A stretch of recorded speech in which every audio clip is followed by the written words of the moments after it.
Кои са основателни причини за смяна на име, на фамилия? Това е един от въпросите, който виждам, че често задавате. Основателните причини като цяло са свързани с някакъв съществен момент от живота на човек, да речем брак, развод, нали, това са основанията и причините, поради които по принцип се сменят имена. В случая с турския произход и възродителния процес и принудителната смяна.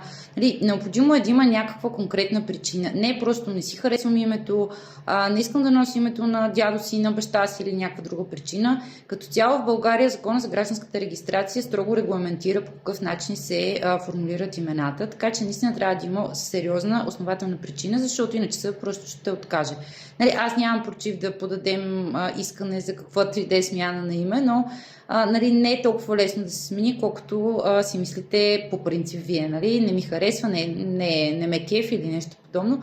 Помислете дали си заслужава да го правите това нещо, защото смяната на имена всъщност означава смяна на всички лични документи, смяна на така цялата самоличност в обществото и като цяло не е някакъв безобиден процес, нали? Поради което е строго